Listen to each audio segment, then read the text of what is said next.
Good afternoon. I will call our hearing to order and ask the clerk to introduce the board members to you.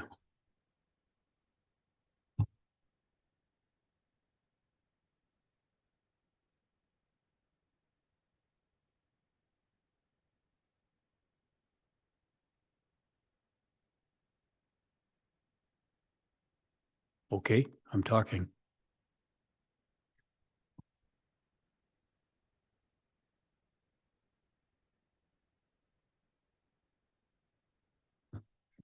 Thank you, Mr. Chairman. The board members for this afternoon are our chairman, Mr. Gar Beacom,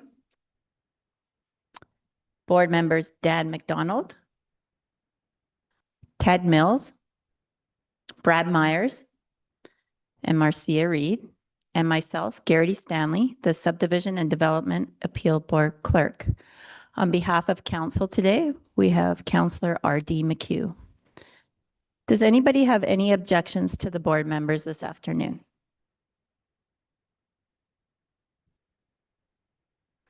In hearing none, I pass it back to you, Mr. Chairman. Thank you. Now outline the procedures of the hearing. First, the clerk will introduce the appeal into the minutes. Then we will have a presentation from the municipal rep, followed by the applicants, then the appellants, and then, after the municipal rep, we'll hear from the council's rep as well. And then we'll hear the applicants, appellants, and then we'll have anyone in support of either of those after that, whether it's the support of the appeal or opposition to the appeal, give an opportunity to talk. After each presentation, the board members will be given the opportunity to ask questions. And then finally, there will be a time for anyone that's involved in the hearing to ask questions through the chair of anyone else involved in the hearing. So it's mainly to get points clarified.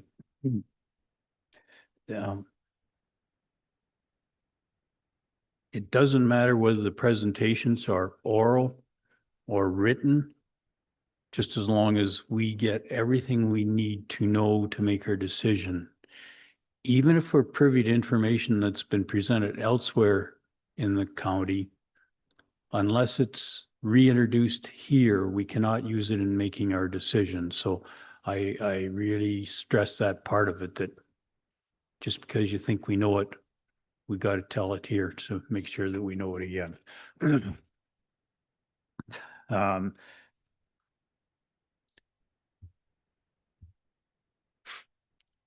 Ask you to introduce yourself the first time you speak.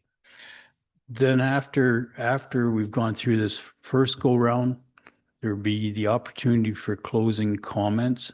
I say the opportunity because it's not necessary, but you can make the comments if you want. We ask you not to introduce new material during the closing comments, but it's to summarize something you've heard during the hearing you wanted to. And then finally, and those closing comments are in the same order as we had in the original presentation.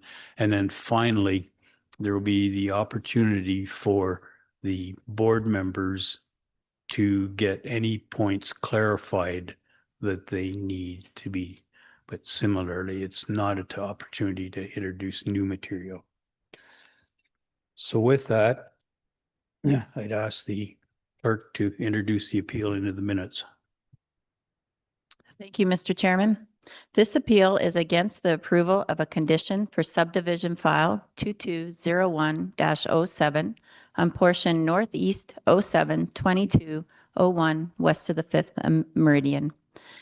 The appellants are Alice and Earl Meany and Mark Meany, and the grounds for their appeal were submitted to and reviewed by the board prior to the hearing.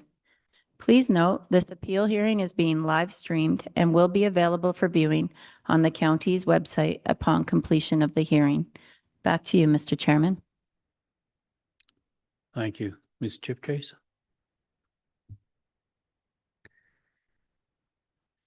Thank you, Mr. Chair.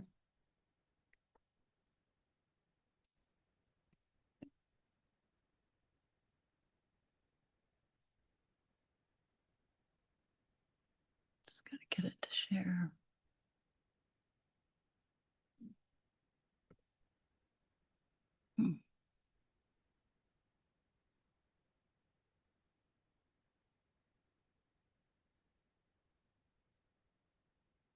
Try that again.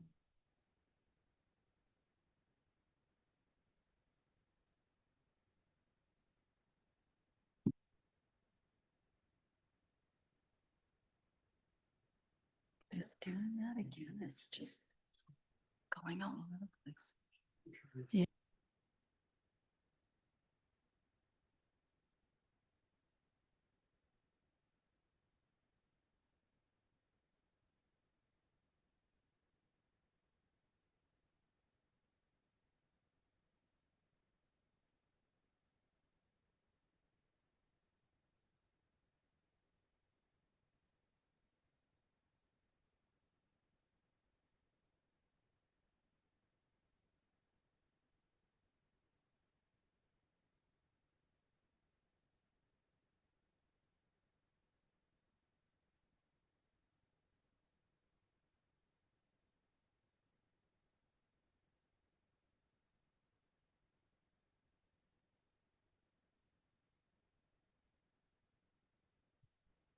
This is not unusual for me. Technical difficulties seem to go with my territory.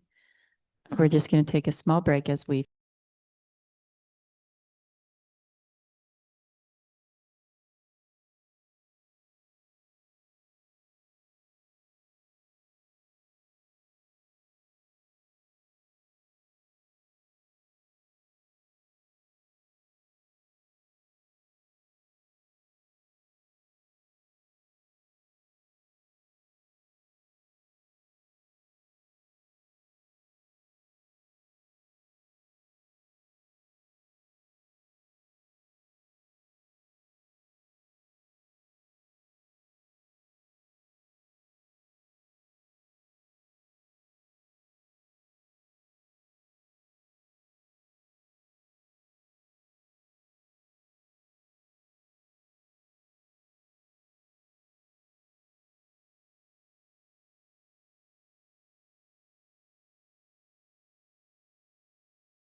back to me.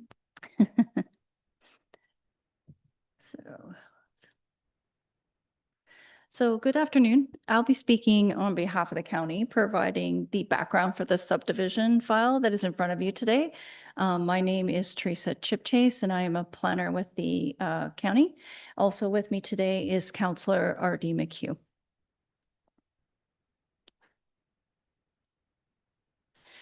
So just for an overview of my presentation, I'll provide the board with a brief outline of the subdivision approval and conditions, the reserves for this property, and the reserve policies.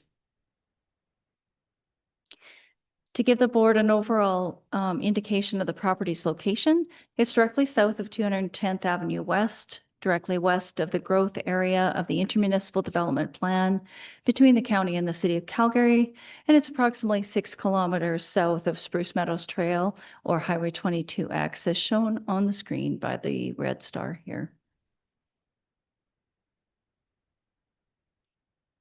The site plan that was submitted to Foothills County Subdivision Authority by the appellant is shown on the screen, whereby the authority approved a boundary adjustment between the appellant on Plan 05135535, Block 5, Lot 6, here, and the adjacent neighbor to the east on Plan 2410661, Block 3, Lot 2, And this is in order to subtract 4.5 acres from the appellant's east boundary, approximately identified by the gray area here, and to add that 4.5 acres to the adjacent parcel that is east of the appellant. For an overview of the timeline, which brings us to today's appeal hearing, the application for boundary adjustment was provided by the appellant on August 21st, 2025, and deemed to be complete on August 27th, 2025. The application was circulated to agencies, including those required by the province, for 30 days on September 9th, 2025, sorry. From that circulation, the application was provided to the Subdivision Approving Authority on November 5th, 2025, and was approved. The appellant appealed the reserve condition of the approved boundary adjustment to the Subdivision and Development Appeal Board on December 13th, 2025. Based on the timeline described on the previous slide, the approval motion of the Subdivision Approving Authority is on the screen. The approval was granted for the boundary adjustment as the application was consistent with the policies of the matters related to subdivision and development regulation, and further that the subject lands had the appropriate land uses in place.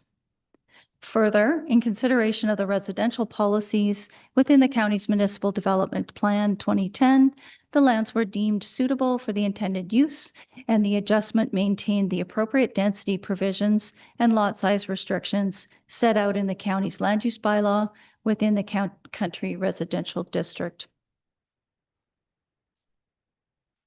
The conditions of the boundary adjustment approval are provided on the screen, which require the appellant to provide a plan of survey, a real property report, and reserves, as well as utility easements and agreements, accesses to county standards, taxes to be up to date, and endorsement fees to be provided before the county can release the subdivision for the applicant's surveyor to register the adjustment with the South Alberta Land Titles Office. The boundary adjustment approval condition on the screen was pulled out of the approval conditions that I previously listed, and it describes how reserves are to be provided for the appellant's property as per the Municipal Government Act and the county's public reserve policy. These policies are provided on page 54 and 55 of item 3.5 of the board's agenda, and they identify how the reserves for the appellant's property with respect to the approved boundary adjustment are to be provided as per a deferred reserve caveat that is registered on the appellant's current land title. The deferred reserve caveat is provided within item 3.5 of the agenda on page 138 as part of attachment O, and identifies that the reserves that are to be provided for the applicant's property are 1.376 acres, which is 10% of the parent 13.76 acre parcel.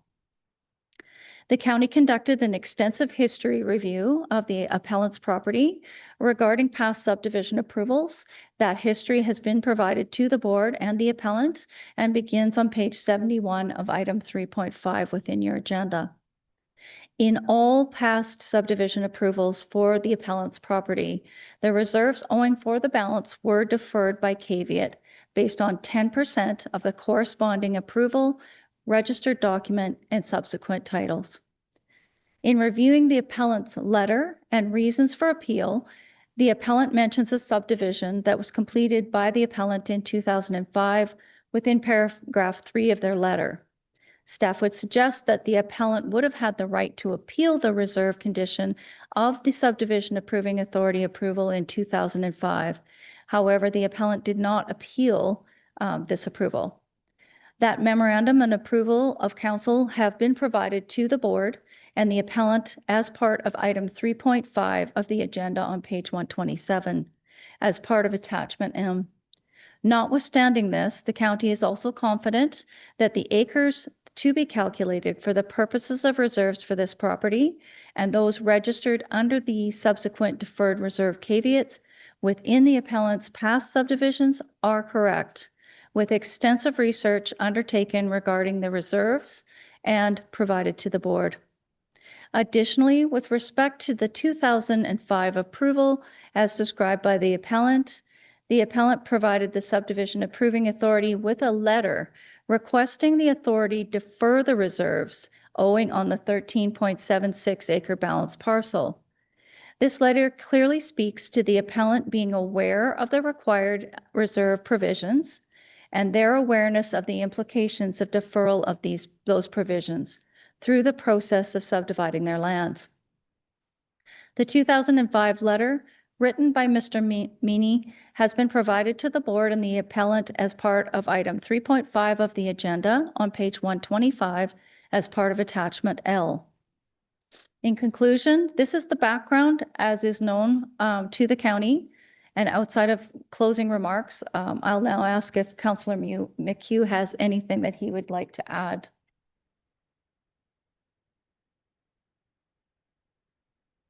Board members have any questions at this time?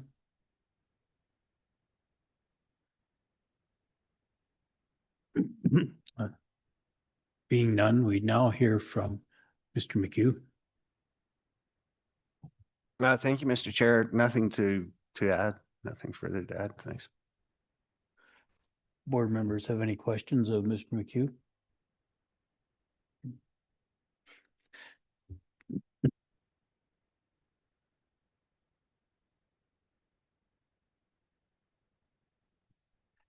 Now we will hear from Mr. Meany, I presume.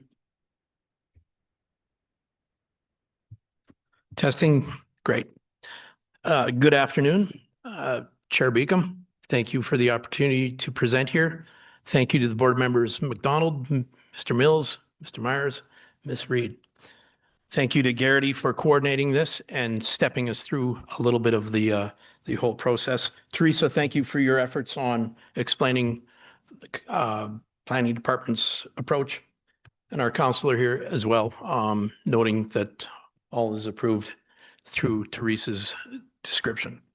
I'm Mark Meny. I am the son of Earl and Alice Meny. I am here representing them today, both because my understanding of the process partially, as well as my dad has a hearing disability. So when I speak louder, he picks up on everything, and I'm here to represent him on that. Yes, he did make decisions back in 2005, and we're going to explain a little bit about that from our perspective. A little bit of background on myself. Again, son of Alice and Earl. I am a resident of the state of California, and I actually have some experience civically as I serve as a public arts commissioner in the city of Solana Beach. So I have to state that the opinions expressed here are my own and my father's, just for that on the record. I believe we've explained just about everything we can in the 2 pages that we submitted to you. One on the end of day of December 5th. Then we just chose to update it at the end of day on February 1st. That's in front of you. Some of it is repetitive, of course. And the 3rd page that we submitted was illustration of a past application for subdivision that we dealt with Teresa. And thank you again, Teresa, for your efforts on that. That subdivision was rejected.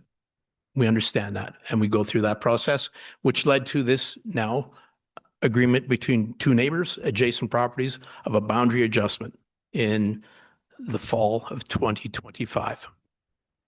That's all stated in our basic letter, but we're asking to look deeper and longer prior to 2005. We did a boundary adjustment, as is illustrated here last fall. We did a boundary adjustment between our home block, as you might say, block 5, if you've got the maps in front of you. And we did a boundary adjustment over to block 4, purchasing approximately 9.195 acres of block 4. Upon that, my father, during this time, dealt with the lawyers of that property and said the title was free and clear. No encumbrances on that. So he proceeded ahead as per the advice given at that time. Further digging, as we've gone through now, with some of these older titles illustrates a 3-word explanation of deferred reserve covenant. Some of those titles adjacent to us are neighbors. It was dated in 1968. Several years ago, we haven't even had a man on the moon yet, but this detail is on many titles around Section 7. As I did some digging, you'll see that on adjacent titles. I do not know if you have instant access to the Arlo title search within the province of Alberta, but if you do that, say, as we did for our neighbors, we can also see this 1968 deferred reserve covenant. In the 139 pages that were supplied by the county for you to review prior to this hearing, there is on page, I believe, starting page, there's 10 pages starting on page 73, referring to a specific agreement between Twin Bone Farms and this county. 10 pages of highly specific details that the county has supplied. We appreciate that. That brings into question, what was this all about? Those 3 words actually represent 10 pages of old decisions, old caveats, old arrangements to create what we now call, and we affectionately call the spaghetti 20s of Section 7, those long, thin, horizontal portions of land that created individual 20-acre parcels. Those spaghetti 20s at the time, as designed, I guess in the 1970s, were to take advantage of the particular topography of the area, giving each landowner a separate lane, sometimes a shared lane, which is a different issue, a lane to approximately put your home on the top of that bridge for an amazing view, which we purchased in 1987 from another landowner, and there it was. There was the view. Further on, later on, landowners did start subdividing the top end, the part without the view. If you take a closer look, you can see multiple small 2.5 acre, 5 acre subdivisions on the top of that Section 7. We have also dug a little bit of digging on our title searches, and we also have noticed sometimes and sometimes not, this 1968 deferred reserve caveat exists. Who's it registered to? We couldn't seem to figure it out. It's obviously the planning department has found it with extensive digging. We don't have quite those resources. I guess if you keep going back to the Arlo website and then a subsequent website that shows old titles, you might find it. It appears when we did a boundary adjustment in 2004, prior to 2005, we made a purchase, what my father believed was 9 acres that were free and clear on title. The deal went through, money exchanged hands. The title was registered in Alberta in the fall or midsummer of 2005. And if you notice on the title, and I don't know which copy you have in front of you, that on October 25th, 2005, a deferred reserve caveat with a proper identification of County of High River in the County of Foothills in High River had that deserved that caveat for public reserve. Our question again, referring back to our 2 pages of letters, is that why weren't the public reserve calculations made or collected when Block 4 was subdivided? We believe Block 4 was subdivided to its maximum potential as per prior councils and prior planning department's decisions, that was the maximum amount of pieces of parcels of land that were allowed on Block 4. You might see on your map, there's long, skinny panhandles on many of the properties that exist on Section 7. That was all to meet the qualifications at the time that a municipal road access was required for these parcels of land. It is our belief in 2004 that Block 4 had reached its maximum amount of subdividing without building a brand new municipal road. And that should have been the turning point where the public reserve should have actually been levied by the council at the time.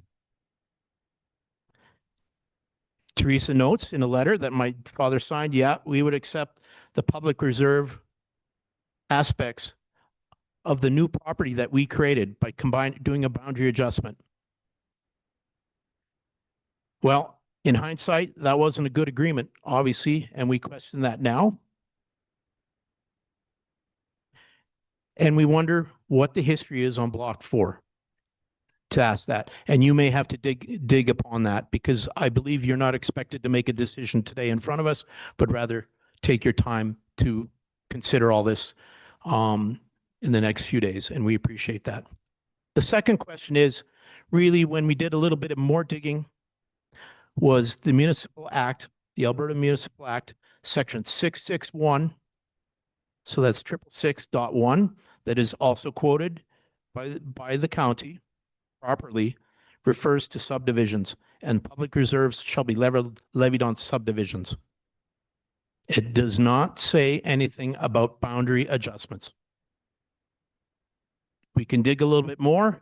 Now, I don't know if this is the nuances of the language of subdivision versus boundary adjustment, but in our further research and my consultation with other friends, these public reserves and the definition of subdivision and boundary adjustments certainly doesn't jive now with agreements made in 1968 or even caveats placed in 2005. 661 says public reserves shall be levied in a particular formula that we understand, and that formula is interpreted through, the value of the land, the averages, and the percentages calculated. But we are asking for you to take a deeper dive into that, because ironically, I believe the Spaghetti 20s were surveyed to protect a view. Past councils, not a member sitting here, but long ago, made decisions that allowed subdivisions and the subsequent public reserve calculations that would have been put on that. Of course, subdivide, public reserve is applied. But I don't think the writers of some of these laws in 68, prior to that, or the Alberta Municipal Act in 1996, referenced or thought that that not everybody was going to be dividing up their land. Some of these parcels have now become larger. Perhaps there's different rules about boundary adjustments versus subdivisions. I'm glad that you have time to ask us questions about this, about our, with Teresa's presentation, now that we've spoken. Our member of council is here to answer those questions too. Let's discuss it further. If you have any other questions, we will have a rebuttal if you don't, with your questions. I think we've mostly covered everything. Well, my father says pretty well, but we do look forward to your questions, because that's more of a unique process that we were looking forward to. And the expectation that you're not having to give us an answer today.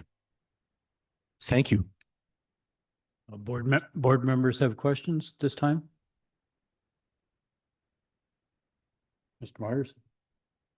Thank you, Mr. Chairman. Question through the chair to, you don't mind if I call you Mark? Yes, sir. You're both Mr. Many, so. Yeah.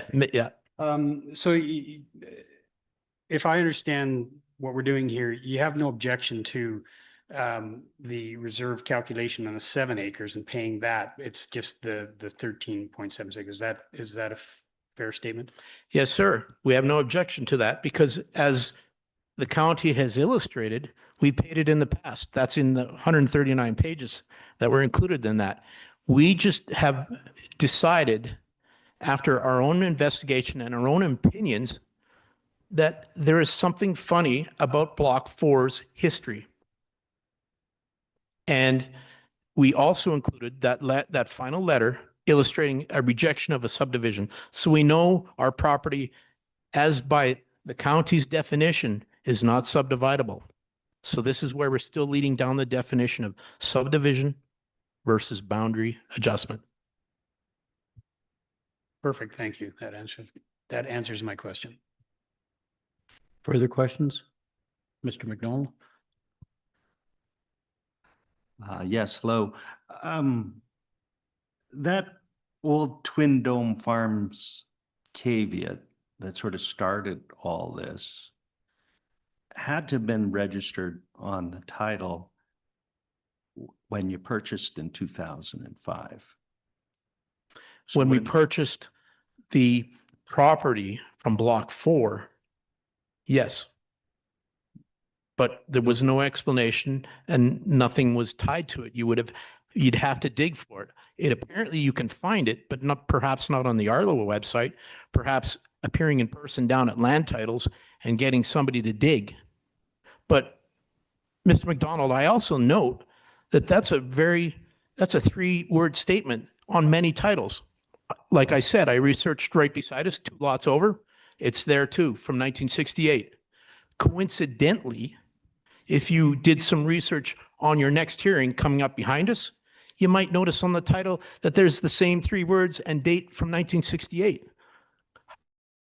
Is that also Twin Dome Farms? That hearing that's up with behind us, on their page number 159, it also notes this deferred reserve covenant from 1968.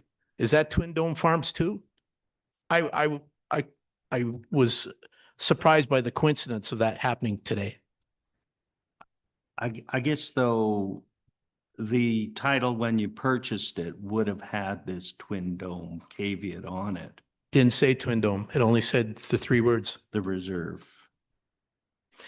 We believe because it existed there and with greater resources that the county had, that once they realized we had now purchased the new land, made it a new block, right?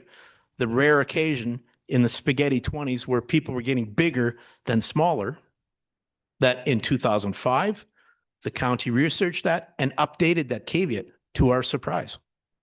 So we have kept quite extensive records. I don't, but my dad does. And we've got sales agreements from 2004 and 2005. We believe we would have had to even had a letter received from land titles or the county that this new caveat was being put on or updated. The 1968 caveat, we assume, from all the rules of the Twin Dome Farms rules. So the county did do their due diligence, but how come they made the effort to make sure that public reserve was now on their new property that we purchased, that we believe should have maybe paid up its public reserve because it had reached its final subdividing quota on Block 4? Why wasn't it collected as a condition of that subdivision, which might have happened we'll have to research, might have happened prior to 2004. We believe in the mid 1990s. Yeah, So- and that might have been because of the jurisdiction of Calgary at the time. Because that's referenced in here too, and that's changed over time. But anyway, I was just trying to confirm what you thought of that, because it's pretty clear in that Twin Dome Farms that it's the whole quarter. It's a whole quarter, but is it also extended to several miles over too? Well, that may be a separate agreement, but the one that's presented here on page 75, Mm-hmm. it's for this. For this one for that particular- quarter, for that half section, we believe Yeah, I think it's pretty clear. It's just for 160 acres. 160. Yeah.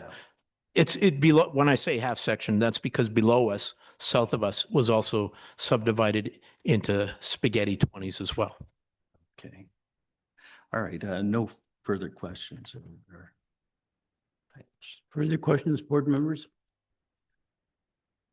Mr. Mills? My question would be to Teresa, is that okay? So Teresa, is density based on quarters or on parcels? So the density provisions are set based on number of parcels within a quarter section. So the density policy allows for 32 lots per quarter section. That's based on a 160-acre parcel divided by the minimum parcel size, which would be 5 acres. So basically, you have to have 10 acres, a parent parcel, in order to take one lot off to a maximum of 32 lots within a quarter. Okay. So if I might then, so you've got a quarter with 32 parcels, but you got a 20 with 4 parcels. So is it based on the 20 with 4 parcels, or is it based on the potential of 32? So it's kind of both. It's based on the parcel itself. It can only have a maximum density of the 4 lots. And then out of that, we're also looking at the quarter section and whether it's at 32 lots. So for this particular instance, the density provision is on the particular lot. They're at max density for their particular parcel. Okay, thank you. Further questions?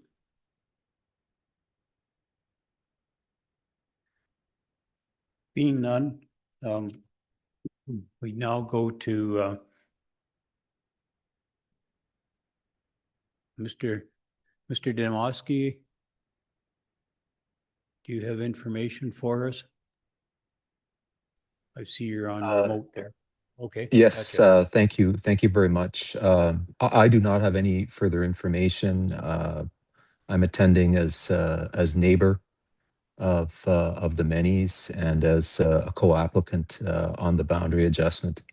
Obviously, there's been a lot of research done. I've not had the opportunity to do the same research, so I'm really here in support of the Mennys and their application. Are you open to questions from board members? I am, yes. Board members, do you have any questions?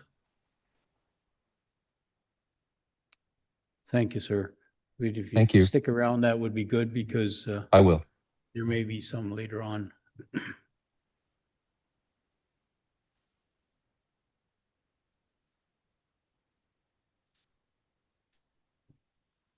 I think that I know we've heard from everybody on my list. So at this time, probably it's opportune for board members to get any points clarified, but anyone involved in the hearing, that if they have questions through the chair of anyone else, we can go to that. So, Mr. Myers? Thank you, Mr. Chairman. A question to Ms. Chip Chase, if I could, through the chair. Does the deferred reserve caveat remain in place if the appeal is upheld? Upheld. Meaning if you uphold the not to allow for it? I'm not quite sure what you meant by that. I'm sorry. So if we uphold the appeal, that doesn't change the fact that there's still a deferred reserve caveat on the property, on the remaining property. Correct. It remains on property until it's resolved. So if the boundary adjustment goes through, they pay the public reserve amount, and then the deferred reserve caveat would be discharged from title. Okay, and a second question, and I apologize, this is the first time I've sat on a subdivision appeal, but so maybe you're not the correct person to ask, I don't know, but and I heard it referred to, but does this reserve caveat or deferred reserve caveat, does that appeal to boundary adjustments? Like I'm looking at the legislation here and it Yes, not look very clear to me. yes, it does. Under the Municipal Government Act, a boundary adjustment or a lot line adjustment is considered a subdivision. It needs approval from the subdivision approving authority in order for it to get a registration at land titles. I even did reach out to land titles, to the administrator there, and they have confirmed that yes, boundary adjustment is a subdivision and does require subdivision approving authority. Therefore, we can ask for reserves. Okay, thank you. That answers my questions. Further questions, board members?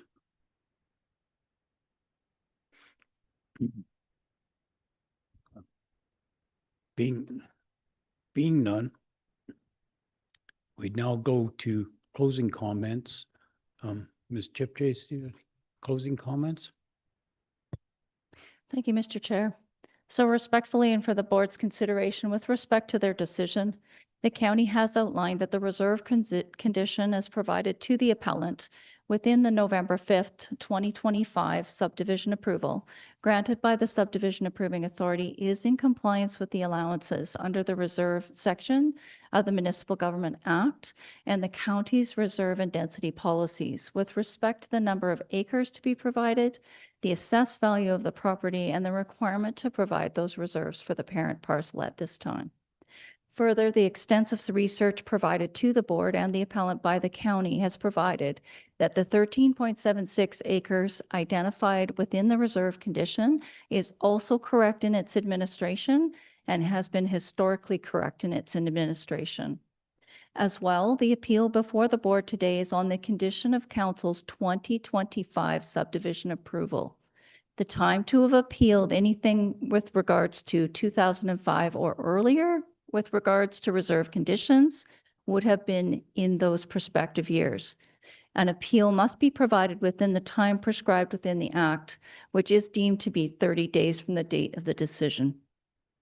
Additionally, the landowners were aware of the requirement for reserves for the 13.76 acre property historically throughout the process of subdividing their property, as it was consistently indicated on the updated titles with each of the subdivisions that were provided. Additionally, the appellant provided the county with a letter in 2005 with respect to the subdivision that created a 6.1 acre parcel and left the 13.76 acres that you see today. That letter provided by the county within the attachments in the agenda today was a request by the appellant for council to consider deferring the reserves owing for the 13.76 acre parcel, which illustrates the appellant's awareness of the reserve condition and its implications for the property before the board today. In closing, I would respectfully provide to the board that the deferred reserve caveat registered on the applicant's title is correct in its number. It can be legally administered as per the deferred reserve caveat that's on the title and is correct in its application under the Municipal Government Act and the county's reserve policy.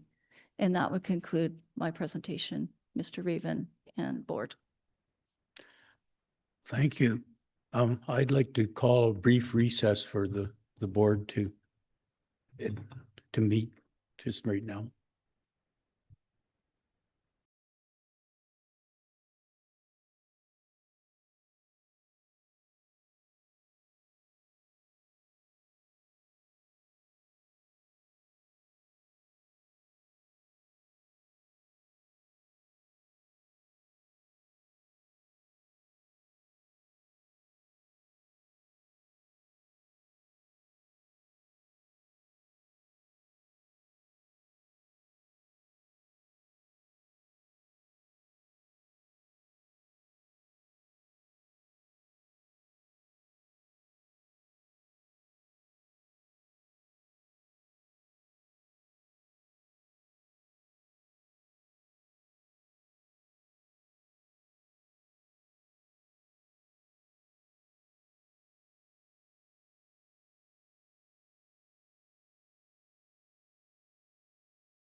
And if you look at the nuances of our last sentence on page 2 of our letter, very confusing. It's all, of course, straight up here. But on that original 20 acres, we subdivided 6. 3 of those acres were the old block 4. We are circling back to our argument that that 9 acres that we acquired from block 4 should have paid its public reserve prior, correct? Should have paid its public reserve.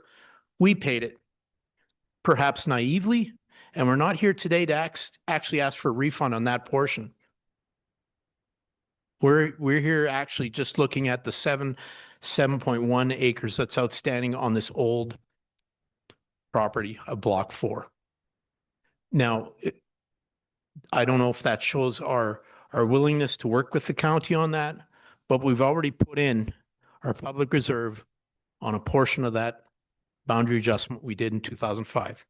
In respect to the comments about caveats being put on later, obviously you had to make it crystal clear, because before that, in 1968 to 2003, 2004, or even 1987 when we moved in, it wasn't clear. Your legal department obviously had to get that clear to make sure that people buying in this county are aware of public reserves. Really, it's not that clear. And I refer to the next hearing that we have, that landowner has it on their title. I don't know, and where they're going to have to research if that's Twin Dome Farms or another old property entity. But good on you that you're making good decisions now to make caveats clear. Now, I'm not here to discuss the legalities of caveats, because that's 3 pay grades above me, right? And that's almost for a court of law in provincial jurisdictions to decide, the legality of a caveat after you've bought a place. We've been told buyer beware. Well, that was made clear obviously after we bought it, not prior. And that probably is happening all around the county, that this 3-worded public reserve caveat of 1968, and again, I only cite one example, but coincidentally that's happening behind us on the next hearing. That probably is an interesting precedent that may be set here, because Mr. Myers, you asked about some of the history of that and the definition of boundary adjustment versus subdivision. You say it's murky.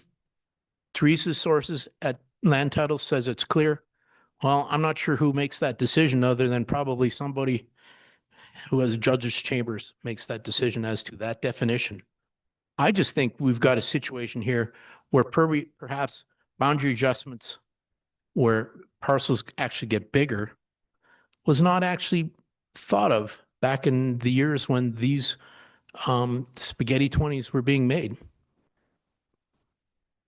Here we are. I don't know if there's any other questions or comments, but I think we've danced around this pretty well. I assume you don't have to present your decision today.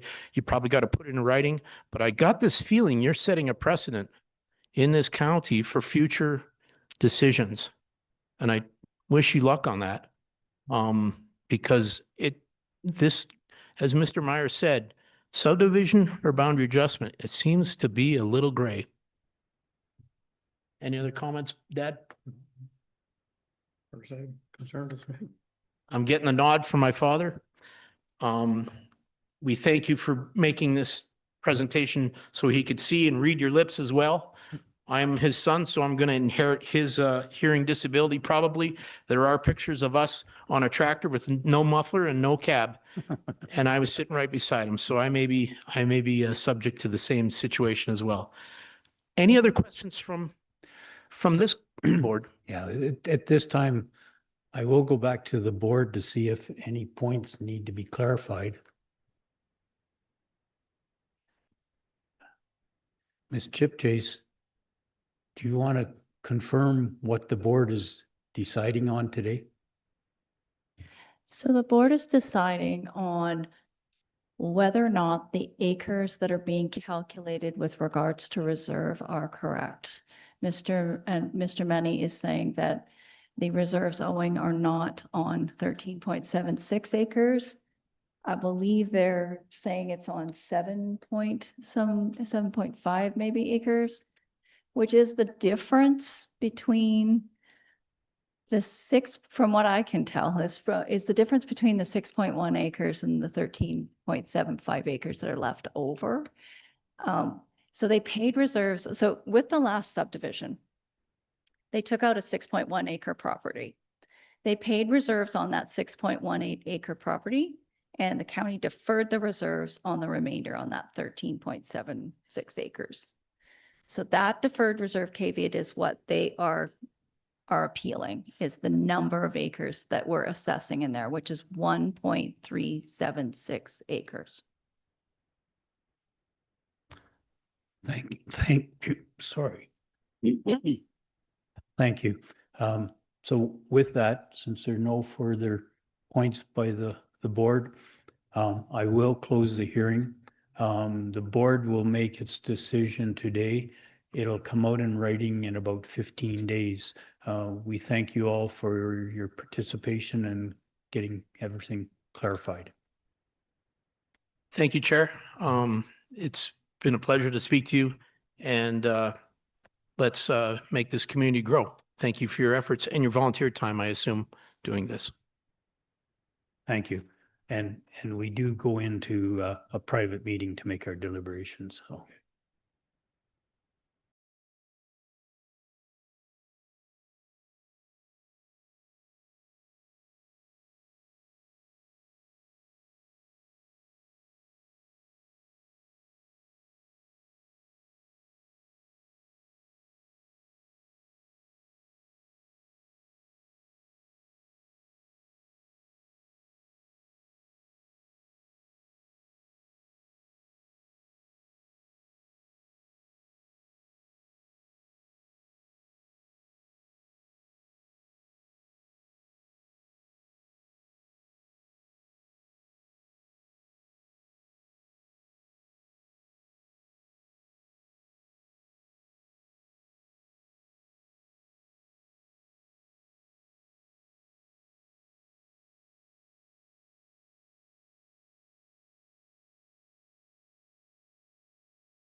Good afternoon.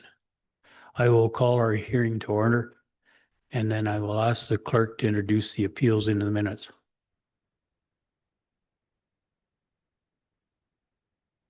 After she introduces the board members.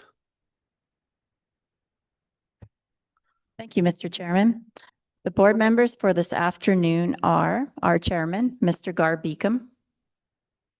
And we have board members R.D. McHugh, Ted Mills, Brad Myers, Marcia Reed, and myself, Garrity Stanley, the Subdivision and Development Appeal Board Clerk. Does anyone have any objections to the board members today? In hearing none, I turn it back to you, Mr. Chairman. Thank you. And I will outline our procedures for the hearing. First, I will ask the clerk to introduce the appeals into the minutes.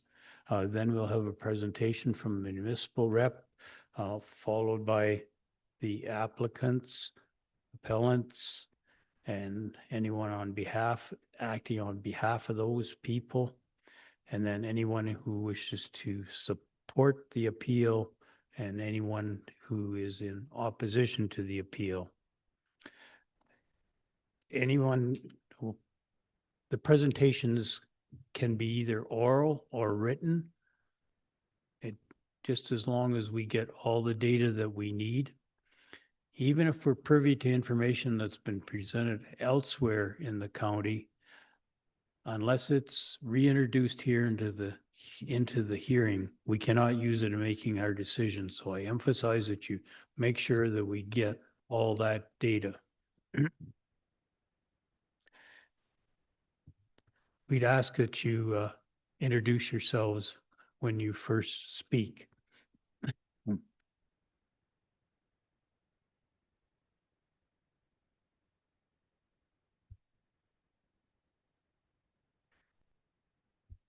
So we will hear from the municipal rep, then the applicants, appellants, and then anyone that's in support of each of those afterwards. And then finally, there will be an opportunity for points to be clarified, at which time anyone involved in the hearing can ask questions through the chair of anyone else involved in the hearing. That's a time, particularly for board members, to get points clarified.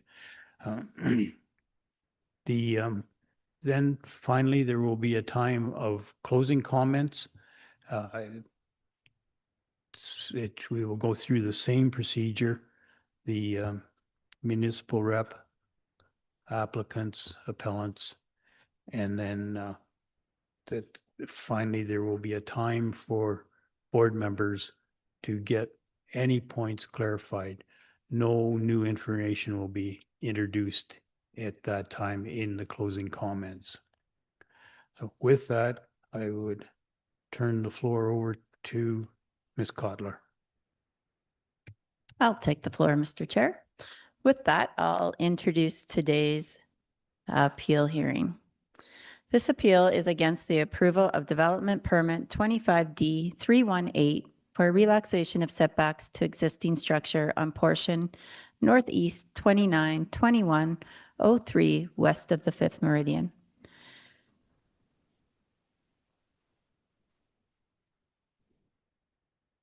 Northeast 282103 of the 5th meridian. The appellants are Elizabeth Thompson, Brian Ward, Blaine Clark, and the grounds for their appeal were submitted to and reviewed by the board prior to the hearing. Please note this appeal hearing is being live streamed and will be available for viewing on the county's website upon completion of the hearing. Just to point out to you, Mr. Chairman, on your registration sheet, I missed including our appellant, Brian Ward. Thank you. I turn it back to you. Ms. Kotler.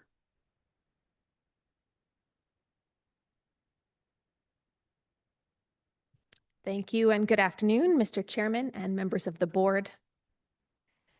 The subject property today is an existing 24.71 acre country residential district parcel located adjacent to and east of 1240 Drive West, 100 meters south of Plumbers Road West, and 120 meters southwest of 240 Street West. An application was submitted for relaxation to an existing structure, a chicken coop, and an above-ground pool with deck on the subject property. The above-ground pool and deck are circled in green. The chicken coop is circled in orange. We do not have a section in the land use bylaw that addresses above-ground pools. As such, it is not required to grant a relaxation as there are no defined setbacks. The deck surrounding the above-ground pool doesn't meet the definition of deck as it is not abutting a dwelling or accessory building. Therefore, it also doesn't have a defined setback. However, we did take a look at the bylaw from the point of view of a deck. Given that the deck is built into the side of a hill, we must consider the grade using the following calculation. It was determined that the average of the high and low points of the grade is below 0.6 meters and therefore below grade. A deck at grade less than 0.6 meters or 2 feet have a setback of 1 meter to side yards. All of this is to say that the deck was not considered as part of this development permit. The only matter before the board today is a relaxation of setbacks for a 4x4 chicken coop with a 12-foot run. The chicken coop is located 3.96 meters or 13 feet from the south property line. The required setback for this structure is 15 meters. Therefore, the applicant requested an 11 meter or 73.3% relaxation of setbacks from the side yard. Section 5.6.2 of the Land Use Bylaw provides the Development Authority with the ability to approve a variance of any yard setback to a maximum of 90% with respect to existing development within the country residential district. Development Permit 25D318 approves a relaxation of setback for a chicken coop as depicted in the application. No other accessory buildings or future uses have been approved with this application. Following photos are from a site visit. This photo is of the chicken coop facing west. Standing beside the chicken coop looking toward the south property line. From the entrance of the property, looking east toward the chicken coop along the property line, you can see the fence line in the foreground there. And this concludes my presentation. Thank you, Mr. Chair. Thank you. Do board members have questions?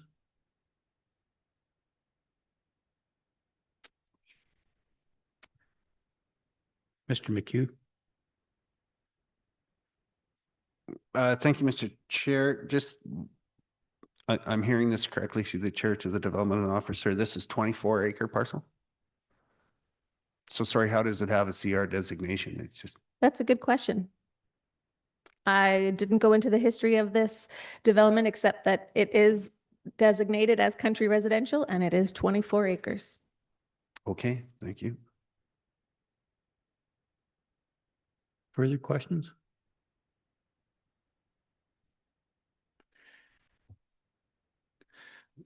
Being none at this time, we would now hear from Megan Hurley.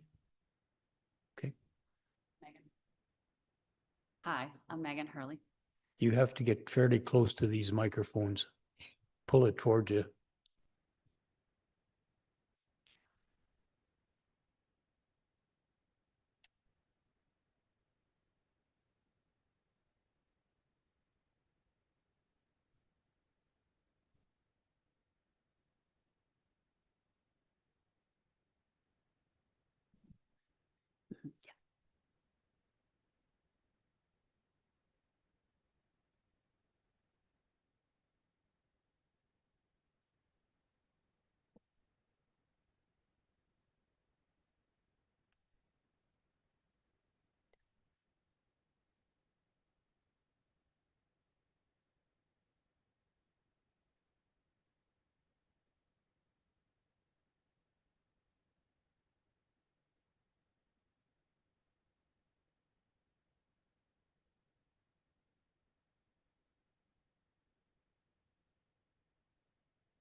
think we're all set.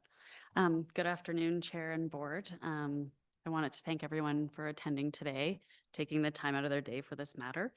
I never thought our little chicken coop that houses 4 laying hens would rummage up so much attention, but here we are. Thank you. I'd like to quickly, Pull the mic closer to. Oh, have to sorry. be About 6 inches or we Okay. didn't get it. sorry about that. I'd like to quickly introduce myself, my family, and give a little bit of background.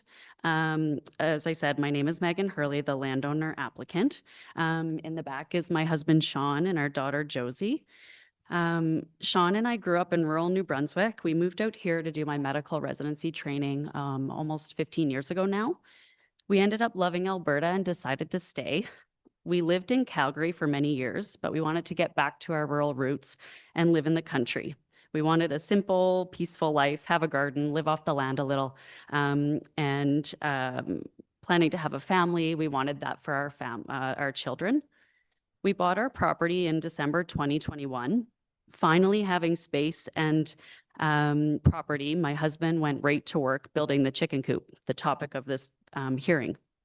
Of course, me being so particular and the fact that the coop was going to be in our front yard, I wanted it to be attractive and cute. And of course, my favorite color, teal. This is our coop. It was established in its location May 2022, 5 months after moving in, and it has not moved since. We are approaching nearly 4 years now. It sits in our front yard in the southwest-ish quadrant, facing the west quadrant of our property. And here being the red line at the bottom there, let's see if I can point, yep, being the south property line, which is the property line at question. I just wanted to just give a little explanation of the yard here.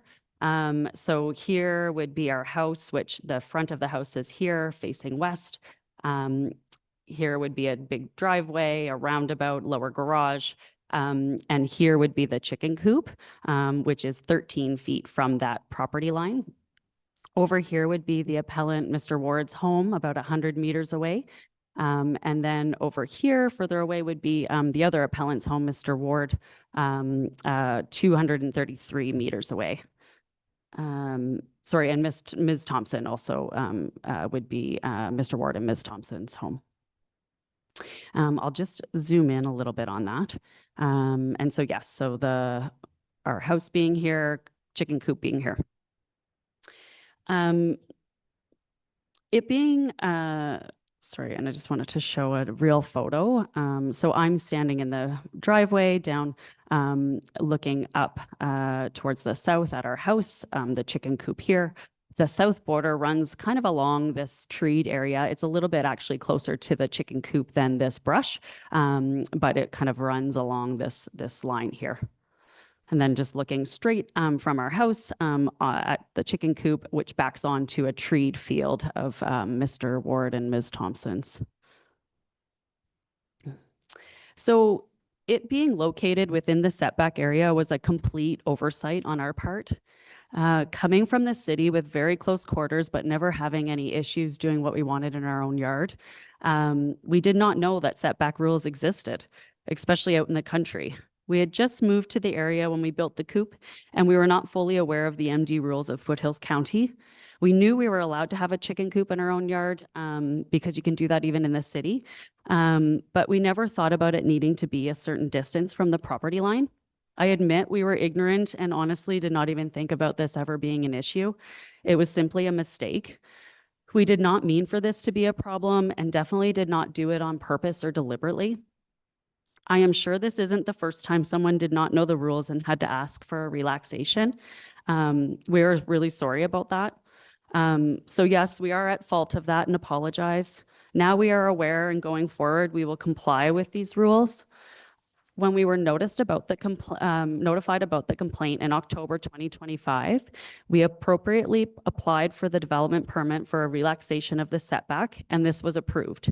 We did not know this to be an issue prior to this recent complaint, and despite talking with the appellants, Mr. Ward and Ms. Thompson, several times over the years, the chicken coop had never once been brought up as a concern, so this was a total surprise to us.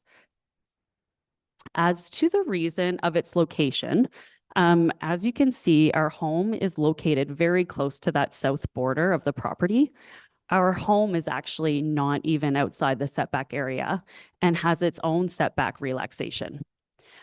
This very much limits the use of our yard surrounding our home. We are outdoor people and we like to use our yard, so this really complicates things. We are very aware of the wildlife, and now having a daughter, we want her close to our home when using the yard for safety reasons. Despite this chicken coop being so close to our house and us having a large dog, we have recurrently had issues with bear each fall breaking into the coop and killing our chickens. I can't even imagine what would happen if it was further away in a different location. We have a young daughter who loves feeding these chickens and collecting the eggs, and we'd be very nervous of her doing so, say if the coop was, further down in this area. Also in a location not surrounding our home, she would have to cross the driveway, another danger.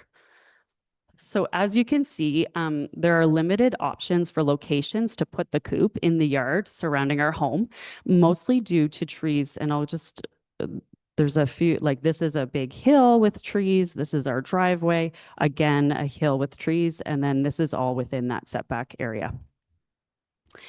I wanted to take you through a bit of a 360 view, though, of our surrounding yard to better explain our situation. It's kind of something you have to see to really get a grasp on it. So this first photo, starting from the left, is me coming off of our patio door off our kitchen to our backyard, looking at the south direction. And as you can see, our yard, there's not much of flat space here, maybe 15 feet before it has a really steep incline. And then the property line, there is a stake up there, but it's hard to see in this photo. But the property line runs along around this treed area, probably about 10 feet behind this big spruce tree. Back in the woods, through a field and through some trees, would be Mr. Ward's home. If we were to kind of go clockwise around the house and keep going along that south border, the next photo would show that above ground pool and platform deck. And then the property line continues to go down over this hill. I'd like to point out this power pole. So this is the pole that provides electricity to our home. That is actually not even on our own property. That is within that setback relaxation for our home. So if we keep going around the corner of the house, again, along this south property line, you can just kind of get glimpse of that, the chicken coop. And then as I turn and face more west, you can see the chicken coop there. The property line would be back along this rung of trees, although it is a few more feet in front of that.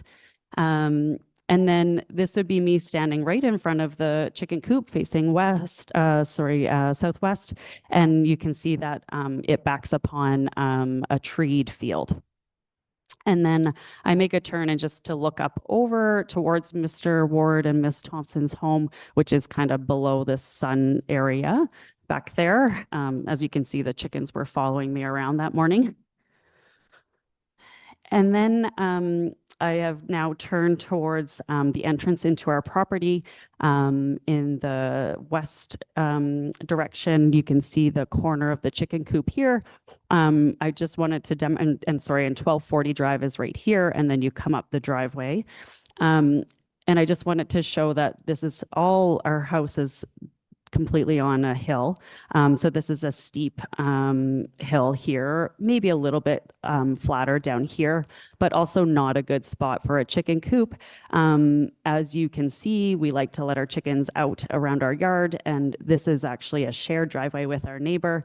And so, we never know who's coming and going, and have no control over that. So the chickens would be at risk of getting hit, and then also our daughter being down there. I've now turned 90 degrees looking at our house and more into the north direction. As you can see, not a lot of front yard really, even though we sit on 24 plus acres. Very small area that's actually flat, which also isn't a very good spot for a chicken coop. Nobody wants that directly in front of their home. And then this quickly goes down a steep hill and is all treed. So the driveway, the more private portion of it, loops around behind these woods up to where we park at the north end of the house, which I am going to walk through and walk past this deck, and then you can get to the driveway here. So again, like I said, on a hill, lower garage. There's a bit of a roundabout down here, but again, that is on a hill further away from the home, wildlife, cars, all being dangers.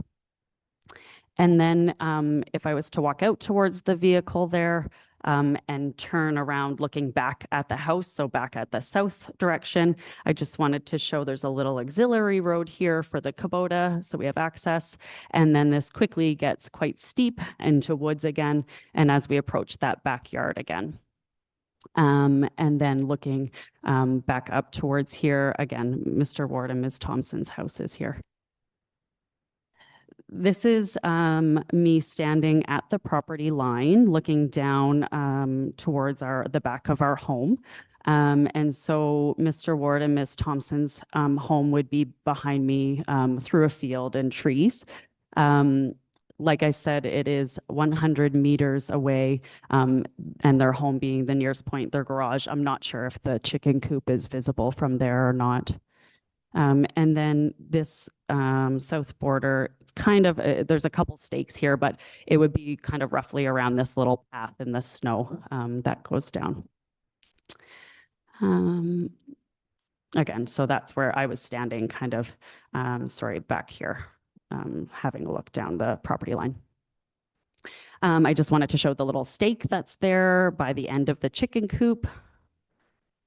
And then a few photos from the fall when we first got the complaint in, just showing again the distance there from that property line. I just wanted to briefly comment about the pool deck, as I am expecting the appellant to speak about this, so I wanted to address it. Initially, the pool deck was included in my submission for the development permit application, but it did not need a development permit and was not considered in the application as it does not need to meet setbacks and therefore should not be considered in this hearing. The pool deck was constructed in August 2023. I remember specifically as my daughter was only a few weeks old. Mr. Ward had concerns and thought it may need a development permit and be within the setback area. And for the first time, we learned about setback rules. He came over, sat with us in our backyard. He brought a beer for himself and my husband, and we had a very nice neighborly chat. At no time did the chicken coop come up as being an issue, nor did we afterwards put two and two together regarding setbacks for that structure. At the end of this meeting, he seemed agreeable to us continuing the platform deck and the privacy fence, and he was to discuss it with his wife, Ms. Thompson, and reach out if they had any objection. We put a hold on construction for a good 1 to 2 weeks, but they never contacted us again about it. During which time we made a call again to the MD explaining the project and the situation to confirm that we were in our right to construct this, and they did not have any concern, and we did not need a permit. And so we completed the project. Now getting back to the coop. Again, as you can see, our coop is beautiful, it's clean, it's well kept, and not a giant dilapidated eyesore. It houses only 4 laying hens and no roosters. At the most, we have had 10 chickens. As you can see from this photo in 2020, we did initially have roosters unintentionally. Being new to all of this, we made the mistake of getting unsexed chicks, and then we ended up with 6 roosters. So we quickly gave most of them away. We kept 2 for a few months, but when they started to stalk and attack me, that was the end of that. Only using the eggs for personal use, we have reduced our number to 4 hens, which seems perfect for our family. I want to remind you that this coop has been there since May 2022, almost 4 years now, and has never once been an issue or brought up as an issue when talking to Mr. Ward or Ms. Thompson over the years. I don't know why it is now suddenly a problem, and they have never reached out to us to discuss it. Had Mr. Ward and Miss Thompson made us aware that they had an issue with the location of our coop, we would have had a conversation and hopefully resolved this, but that never happened. And instead they bypassed that option and made a formal complaint. Once the appeal notice came in, and we were aware of who actually made the complaint, we considered reaching out to them. But given that their notice had limited information as to the reason for the appeal, we had no idea what we were going to get into. And the fact that they bypassed the option of talking to us directly in the first place, we feared a discussion about this would further complicate matters and be unproductive. So we decided to leave it to a professional setting. To address the other appellant in this matter, Mr. Clark, who is not an adjoining neighbor and lives 2 houses down, which is 233 meters away, as you can see in this diagram. So Mr. Clark's house is over here. I reached out to him last week and he was more than happy to come over and see the coop in our yard. He actually did not even know we had a chicken coop until all of this. We had a good chat, and by the end of our visit, he seemed to have a new perspective and better understanding of the situation, but I will let him speak to that. In closing, I understand we should have known the rules and followed them. Now we do, and we will. I understand that not everyone should get relaxations, but I feel our situation in particular is unique. The fact is that because of how our home is situated on our property, that it itself is within the setback area and has a relaxation setback of its own, it really limits the use of our surrounding yard. For safety reasons for our daughter and our animals, we have to have use of our surrounding yard. If we could have it another way, we would. But unfortunately, the house is situated how it is. Simply put, the coop is where it is because we are limited in options. Again, I'd like to reiterate that the coop is nowhere near anyone else's home and abuts a tree field. The nearest home other than our own is the appellant's, being 100 meters away. The coop is well kept, clean, and houses only 4 hens. This coop has been there for almost 4 years now, and this complaint was the very first time we had ever heard that it was an issue for our neighbors. We are just regular people trying to make use of our property, improve our home, safely raise our daughter, and live peacefully in the country. We made an oversight, and we're sorry for that. Thank you for your attention and consideration. Thank you. Board members have questions?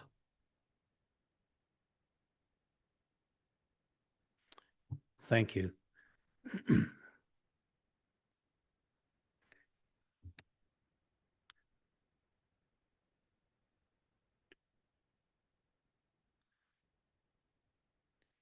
We now hear from the appellant, Mr. Ward. Oh, right.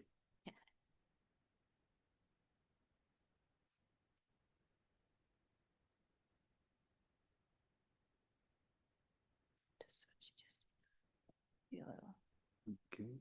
Oh, no, for you, you are a scroll. Just scroll with your mouse. Okay. And see how it changes on the board. Yeah. Okay, I'll put this nice and close to you. Thank you. Mr. Chairman, before I start, just a point of question. The development officer told us on the telephone that she didn't make a site visit. The first photograph in this last presentation, or in her presentation, I guess she mentioned it was from a site visit. So what is it? Was there a site visit or was there not a site visit? Address that to the board at this time. Sorry, thank you.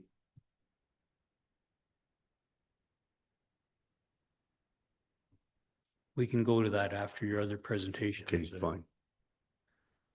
All right. Well, I think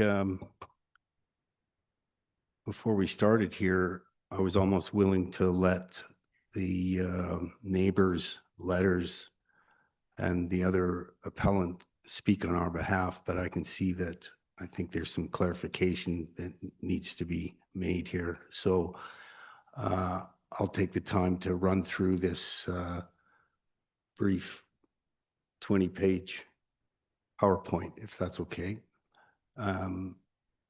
If you've had a chance to read the text from it, I can probably skip over that. The first 3 slides are just background information. I'm not seeing any nodding heads, though. Have you had a chance to read this presentation? Well, okay. I'm going to assume not then. So I'm going to go through the whole thing. Page 1, background information. So we're the property to the south of the applicant. We've lived there since 91.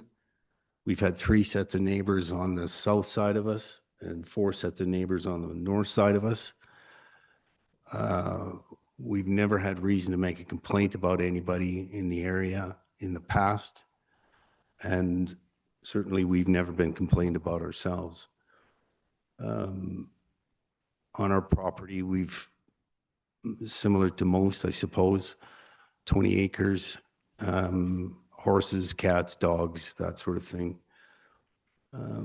Certainly we didn't know about the setbacks either until recently, but we didn't need to know because it seems to us there's a common sense in encroaching on your neighbor's property.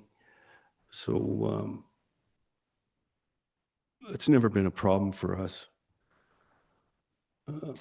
Maybe I can go to page 2.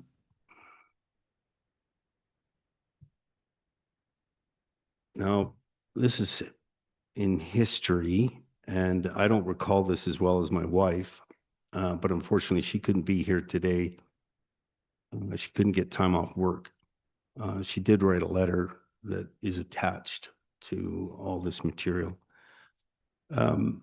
We had reason to have a survey done in about 2007, I think. And the house was discovered to be offside. We knew the neighbors at the time.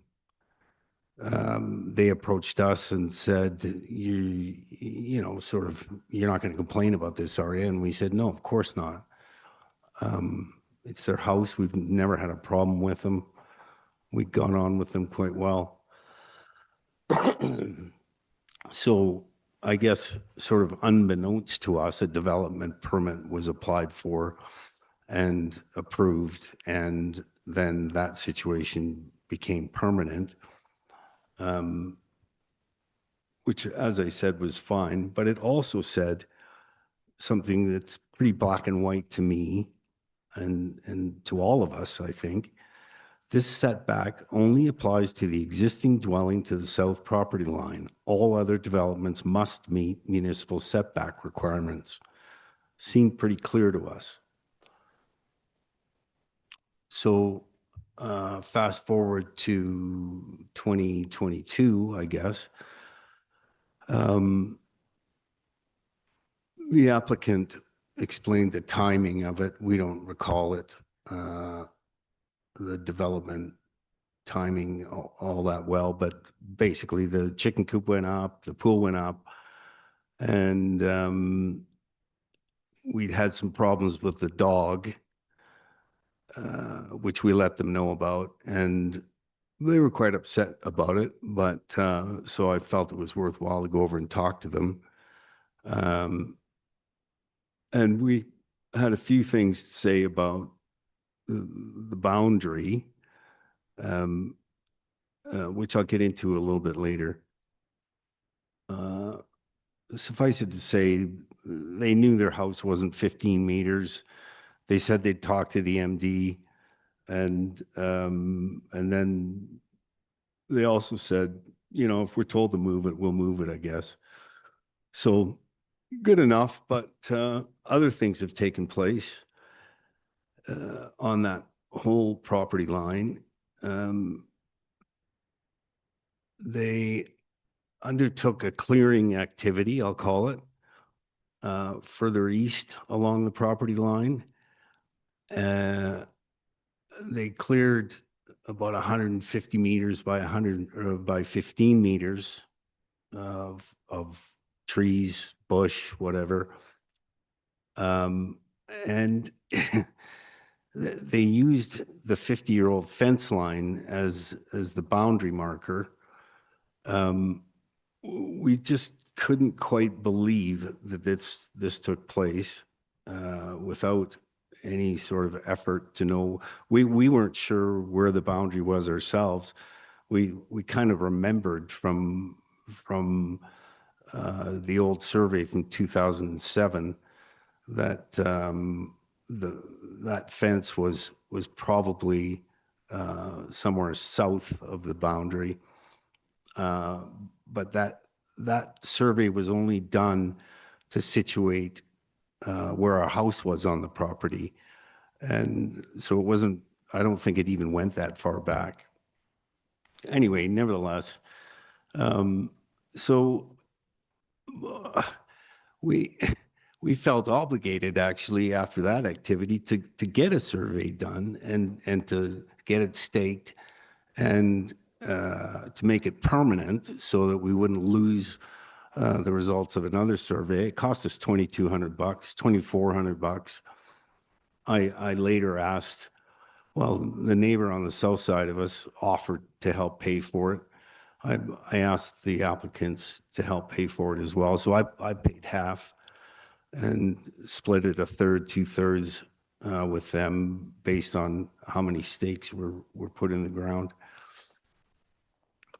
But of course, after this slash activity took place, they were clearly so far offside that, you know, the slash piles themselves are on our property. And of course, nothing was said. And so we thought, okay, you know, with all this other stuff going on, we'll just wait and see. I mean, we're not, we've been here a long time. We're not ones to complain about anything. But I mean, that was 2.5 years ago. And sort of combined with all this other stuff I'm going to run you through, it just got to the point where we had to make a complaint.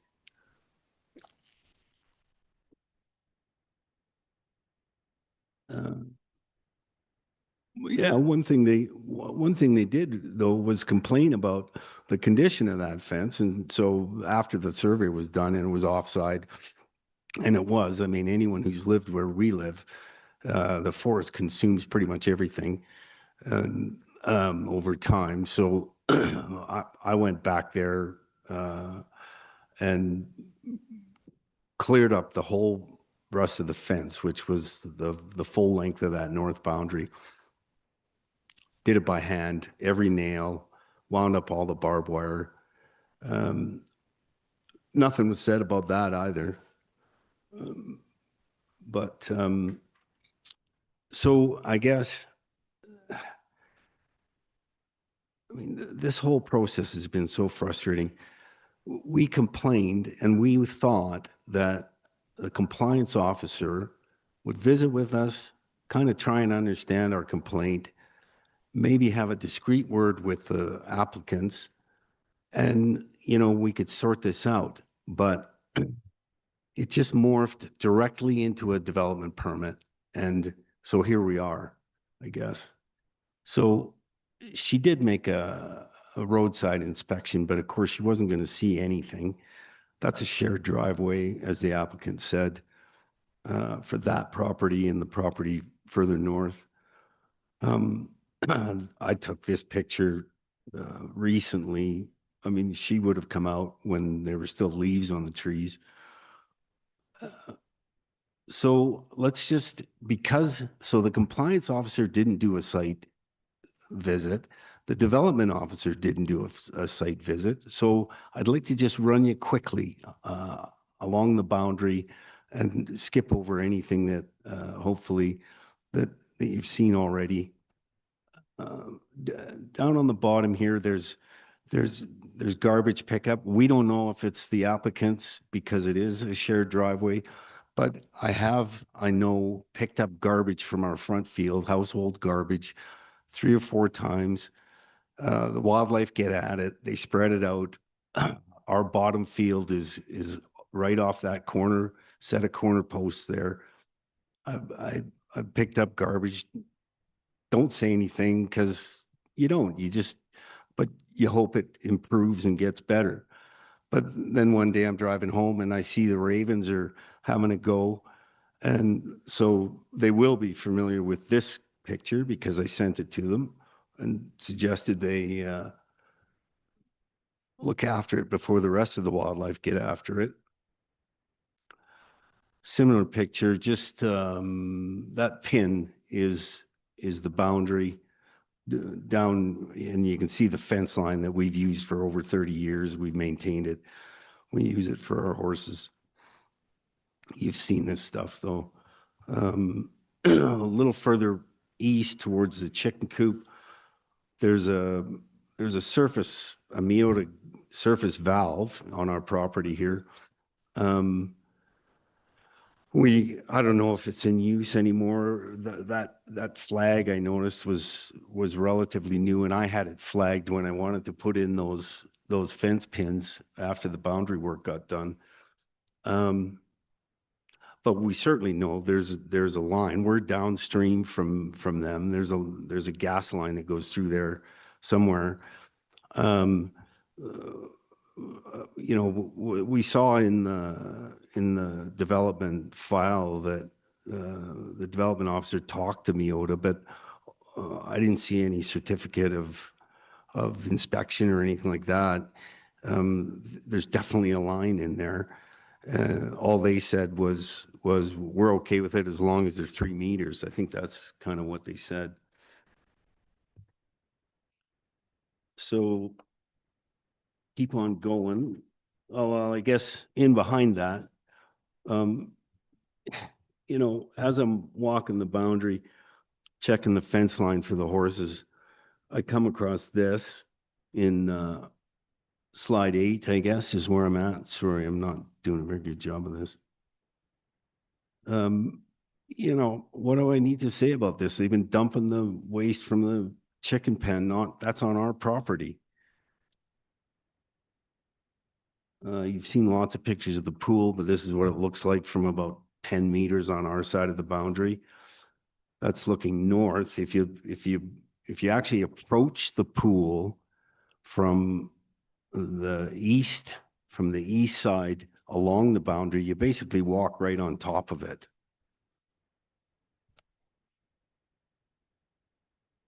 A little further up is what I've called the dog path. The dog comes straight out of the backyard, straight over to our place, and harasses us all the time. We haven't bothered to use bylaw. My wife, I think, explained that in her letter. But you know, there's the dog path that goes off towards our garage. You can see our garage in the upper right corner. Our driveway is well over there. He spends a load of time on our driveway barking at us no matter what we're doing. We can't, I mean, this is one of our nicest pieces of, on the land. There isn't a flat piece of land on this whole quarter.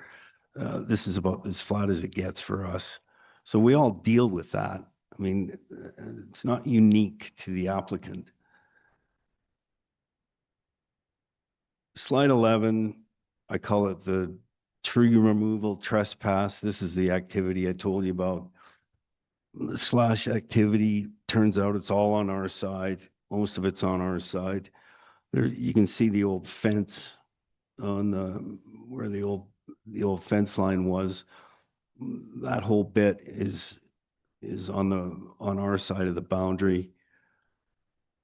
These are trail cams. I set up a trail cam because I was interested to see how this would change wildlife behavior. because most of the wildlife trails through this part are north-south, and this is an east-west cut.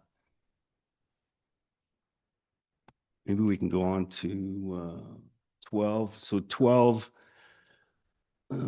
again, just the applicant being a little offside there. And I mean, you know, they don't have access to these slash piles unless they come at it from our property. The second picture there is post survey, and you can see in the middle of the picture, that's one of the boundary markers. Oh yeah, 13. You know, the dog harasses us all the time. And then this was Boxing Day this year, this recent Boxing Day. I'm just checking the wildlife camera, and here's the applicant walking their dogs. It's not like we're spying on them. This location is dead center in our property. I mean, oh, good, they blacked that out. So that's about it from us, I guess. We wanted you to have a little better idea of what's going on that boundary. 14 and 15 were kind of my attempt at comic relief. When we look at our wildlife cameras, I mean, we expect to see goofy guys like this, not our neighbors walking the dogs. And I guess 15 found this one. This is by the slash piles. These two guys look how we feel about this. That's kind of that's my comic relief anyway for this meeting. So summary, I guess, I was hoping you guys would have had a chance to read this, but but I'll just run through it quickly. We make a complaint, no site visit from the compliance officer. She did her roadside inspection, but yielded no results, as she said. We knew that would happen, and we told her that, but nevertheless, in the end, she decided that no on-site inspection was completed due to the nature of this complaint. I'm not sure what that means. Was our complaint faulty or something like that? Don't know what it means. And I just wanted you to know that the compliance officer told us that this was voluntary compliance, and boy, oh boy, it sure doesn't feel like voluntary compliance. We also heard, you know, she said some really interesting things to us that I thought you guys should be aware of. She went so far as to say that legally and under the land use bylaw, the applicant can build structures within setbacks and have the right to apply for a relaxation after the fact. And I just don't believe that. And at one point we suggested a compliance order or stop order, and she told us that the courts in Alberta don't support these kinds of actions. And I just don't believe that either. I just don't believe it. I mean, we all know the municipality has all the power. Just try not paying your taxes and see what happens.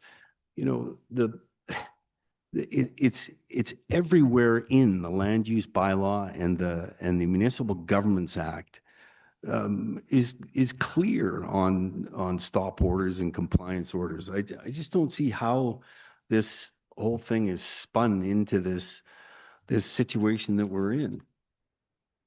So it morphs into a development permit application. We finally got around to talk to the development officer, and we were informed that no, there was no site visit there either, but that she'd relied on the photographs that were taken by the compliance officer. And we already knew that the compliance officer hadn't made a site visit. So we see and we hear that, so the applicant has taken the photographs, and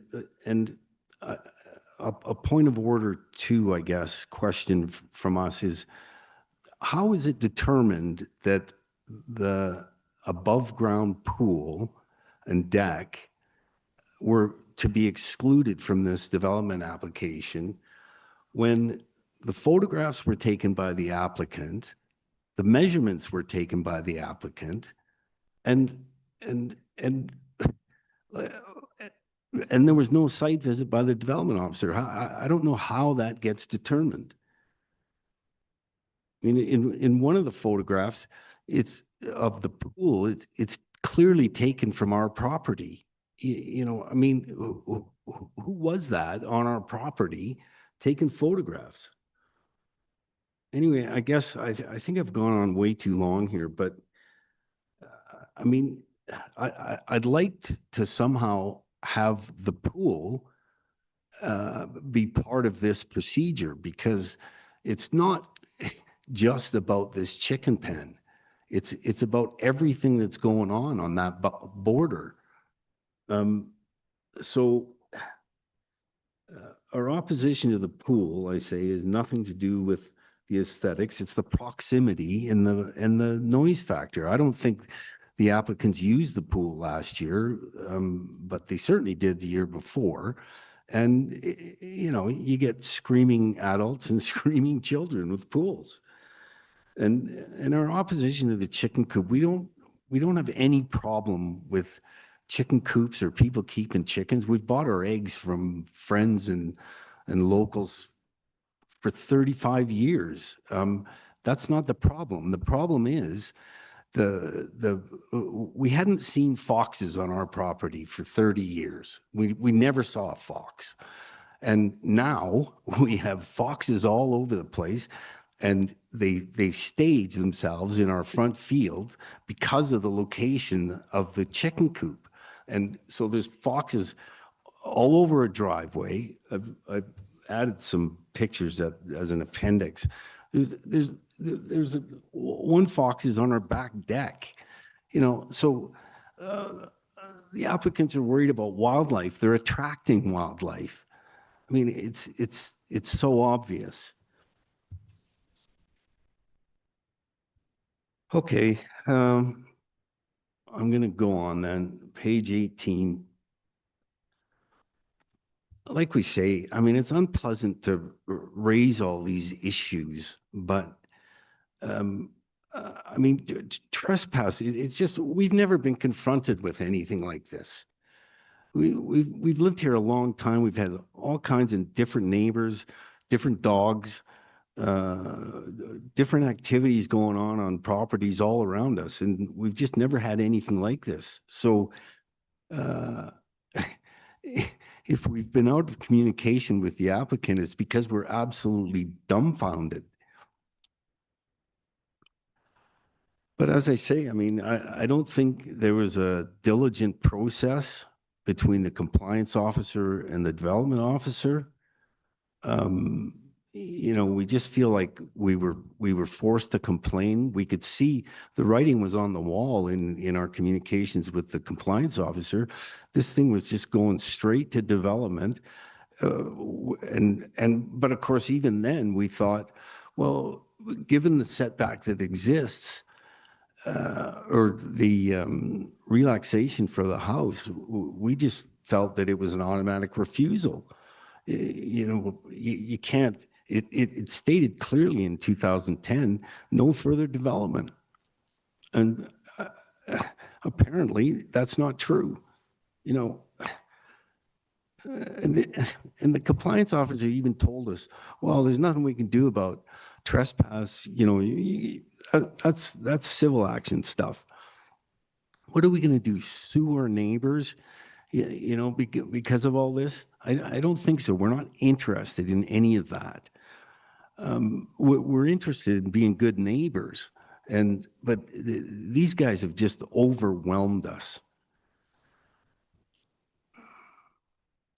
So, but in all of this, I guess we realize as part of this process, you can't really help us with the dog harassment. You can't help us with the trespass. You can't help us with, well, I don't know, maybe you can help us with them dumping waste on our property. But what we'd like to see at the very least is that the chicken coop and the pool be moved to an alternative location outside the setback. And I think, as my wife said in her letter, there's the concentration of activity in that area is just not necessary. It's a convenience, sure, but it's not necessary.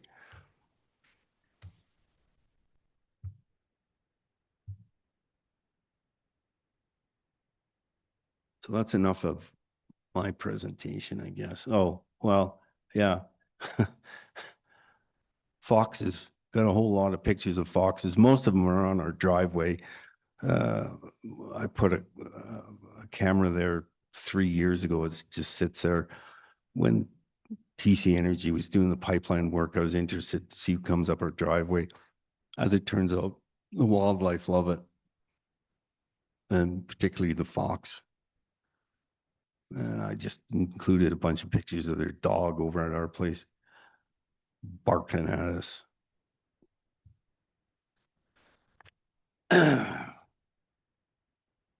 So there's a letter from my wife. And she says, the decision is permanent. We have no way. Yeah. What happens when these folks sell up? You know, we're left with another permanent decision. But our other neighbors say it better. So hopefully you have a chance to read that. I think I better stop. I suspect we're running out of time. Board members have any questions? Mr. Myers? Thank you, Mr. Chairman. A question through the board to Mr. Ward. Number one, are you disputing the setback distances that have been presented here today? No, Okay, thank you. And no, the pool's about, I reckon it's 2 meters from the boundary, and the chicken pen, I don't know, it's probably 4 meters, something like that. yeah, no, I understand that, but you just a few minutes ago, you just raised the concern that nobody from the county had actually done the measurements. You were relying on measurements from the applicants' photographs and whatnot. But you're okay with that, with the measurements presented?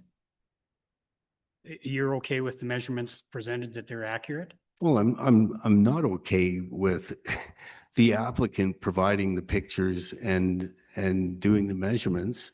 Okay, I mean, fair enough. I don't disbelieve them, but it seems to me if the development officer is going to disqualify the pool as not being a structure subject to setbacks, somebody should have made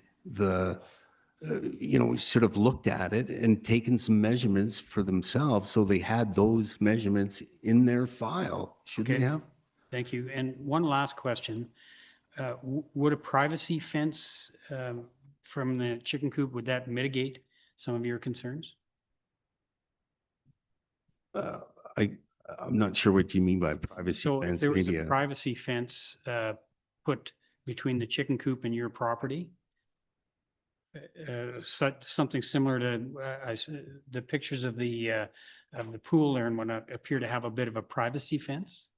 So would a privacy fence, something like that, would that mitigate some of your concerns with the chicken coop?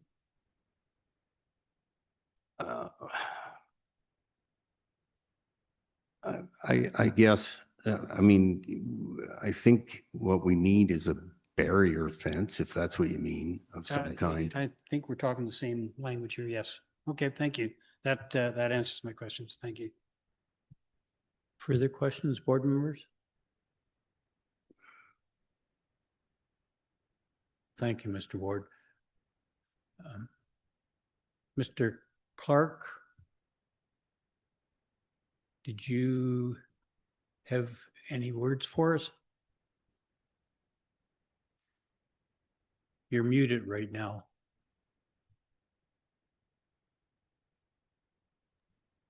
There, I'm unmuted, I believe. Hear you now, yep. Yeah. Well, I put my thoughts together in my appeal form, and I don't have much to add to that, but I mean, I guess in summary, I stated up front that I'm not directly affected by this setback change, but I am concerned about the process. And from what I heard today, I am concerned about the lack of consultation and just the approval process by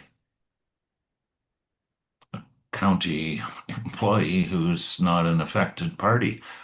I'm disappointed by that. So I'm here because I want to protect my own landowner rights. I wouldn't want to be in this situation. It's an unfortunate situation. I know both of the property owners and have a good relationship. But and having said that, I acknowledge that I can see both sides of this situation. I did go visit with Megan and Sean a few days ago, and yeah, they have, tough terrain there to work with, but it's like the rest of us. We have 20 acres and it's mostly all hill, and so we got to accept that and deal with it. And I just would really encourage a good neighbor approach where you talk about encroachment and try to find mutually acceptable solutions. And I hope that is what will result or come from this appeal. So I guess that's all I have to say, and hopefully you have read my notes that I submitted. Questions, board members? Thank you, sir. Thank you.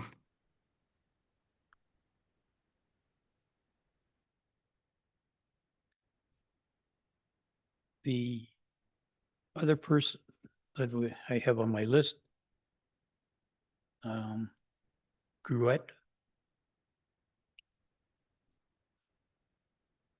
No, you have to come to the microphone.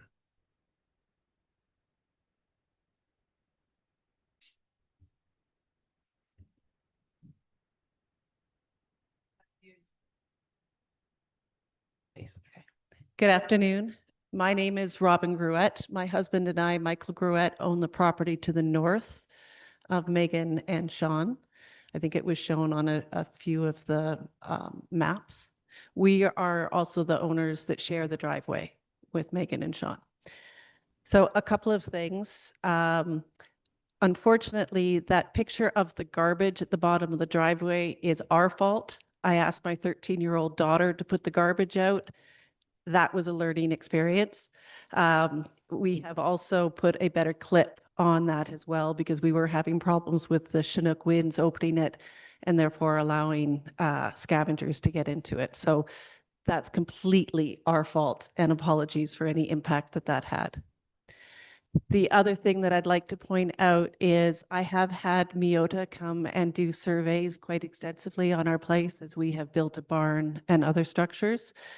The access to the Miota we share with Sean and Megan. It runs up through our property and then up to their house. It goes nowhere near the pool or the chicken coop. I'm not sure what the valve is that was shown in that picture. I do know that there are many abandoned Miota lines out in that area.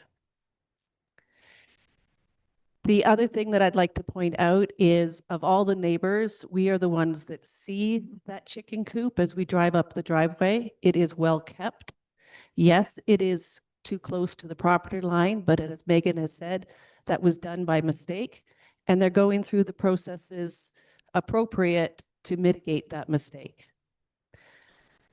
The last thing that I would like to point out is that we also have a chicken coop that is pretty central to our property line, and we also have foxes.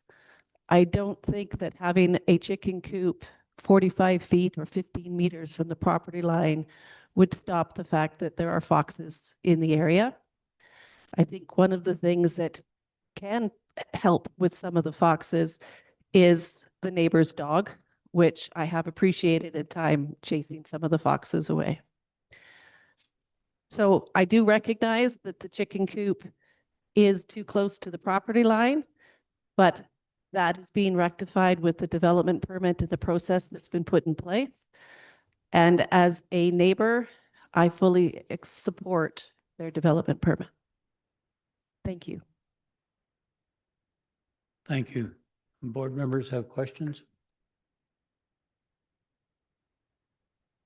Thank you. So is anyone else wish to speak?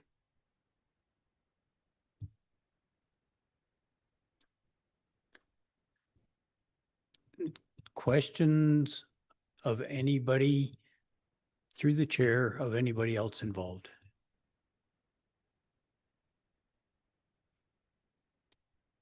Board members? Sorry, Mr. Chairman, just not to beat a dead horse here, but a question to the development officer through the chair. Can you tell me if anybody from the county has actually confirmed the distances from the chicken coop to the property line?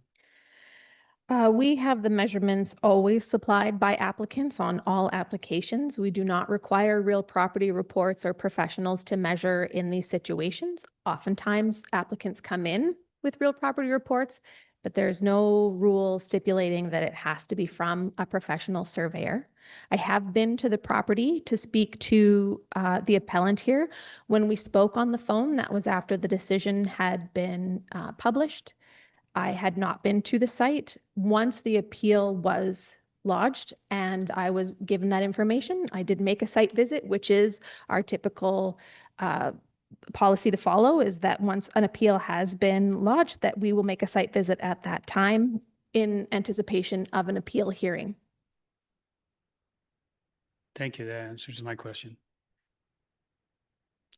Mr. McHugh?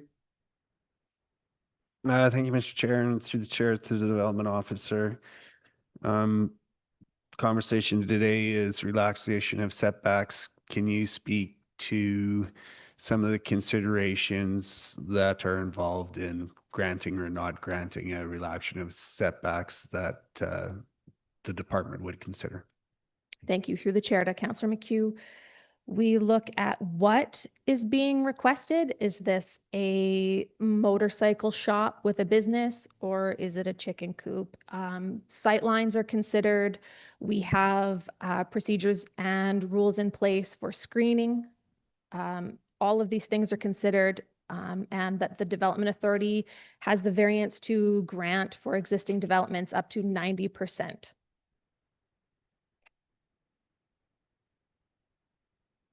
Further? Sure, if I may. So, and municipally wise, what would be that was okay. I would think that's a little narrow. So if I was going to go to roads, so consideration caveats, would that be a consideration of infrastructure? It's okay. You've explained enough. Thanks.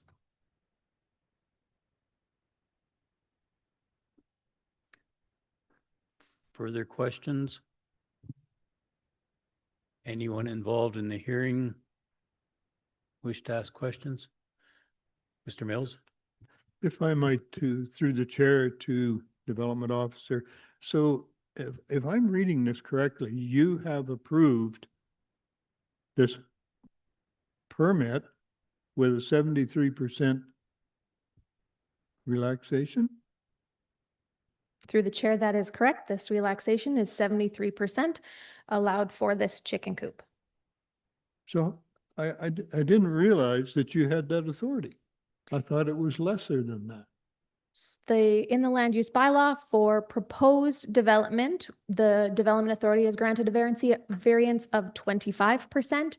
On existing, according to section 5.6.2, the development authority may allow a variance on existing development on any yard setback to a maximum of 90% of the setback requirement by this bylaw. I see. Thank you. Anyone else have questions of anyone else involved in the hearing? Mr. McHugh, did you? Does that include me? Yep. This is your time.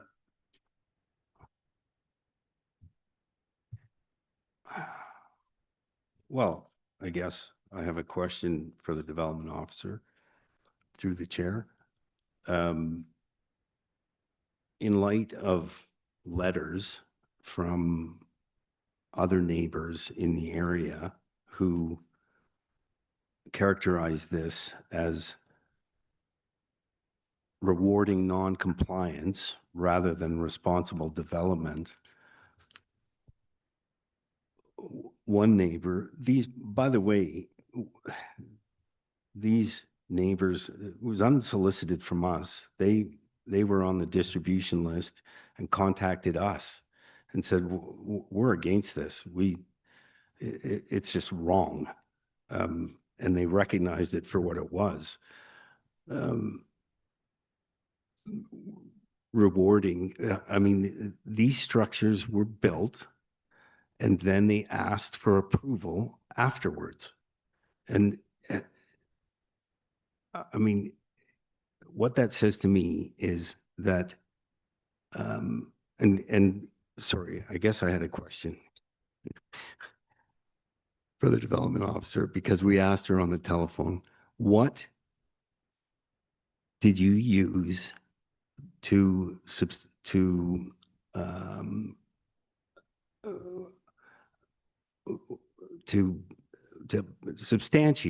the discretion that you used to come up with 73%? I mean, what determined that? Through the chair, every application we receive is standalone. There is no precedent set. There is no reliance on what has gone before as far as other relaxation of setbacks. We do relaxation of setbacks on existing structures all day in our department. This is a very regular occurrence for us. So every time we take a look at all the facts that are given to us, if I may, I would like to speak on behalf of our compliance officer who received the complaint, spoke to the appellant, followed all of her typical procedures to go out for a roadside inspection, took the picture. As we've seen, it didn't warrant much, but that is the first step on dealing with a compliance request. The compliance officer proceeded to make a phone call to the landowner to talk about this complaint and or get permission for a site visit. The landowners were happy to discuss how to rectify this, and immediately a development permit application was put in to rectify the situation, which is why there was no further site visit from the compliance officer, because her role in this was completed with the application of the development permit. Further to that, when the application came to me, the compliance officer supplied me with the photos that they had been supplied. And yes, these photos were supplied by the applicant. The measurements were supplied by the applicant, which is very typical to applications that we receive in our office. The photos were very clear. It showed all angles. It showed everything that I would want to make a decision. I considered the size and scope of the structure being considered and how much it impedes others. I looked at the tree coverage and distances, and it is in my authority to make that decision to grant that variance based on its current location. It is not my job to ask her to move it to a different one. It is, do I approve the application that is presented to me? And I approved the application as was submitted to me. I hope that answers the question. Thank you. I think that we've covered all the questions at this time. So now we go to closing comments, if any. No new information, starting with Ms. Kotler. I had one more note. All appropriate internal and external agencies were circulated and responses were considered within this application. That's the closing comment. Sorry, that's all I have. Yes, please, sir. Now we go to the applicant. Do you have any closing comments? They're not necessary, but if you wish.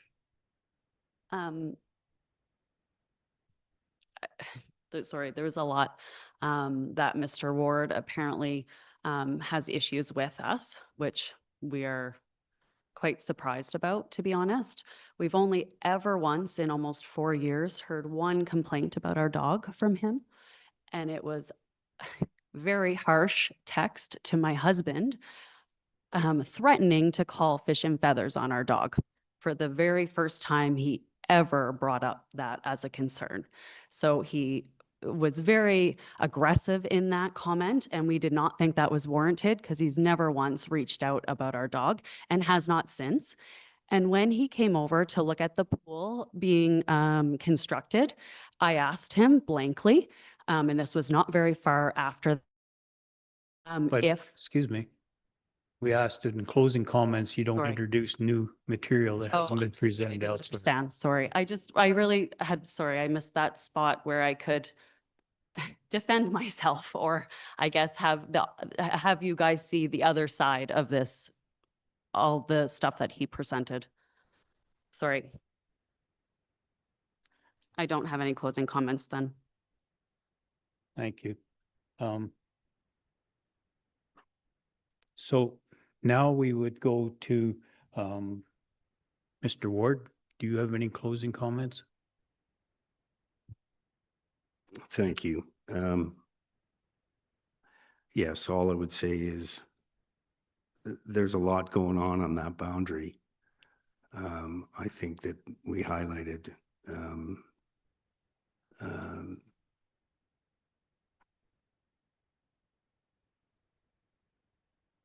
you know, that the chicken coop waste being dumped on our property, the slash activity, those piles are still there. I don't know that there's any plan to deal with them. And as my wife said, this is a permanent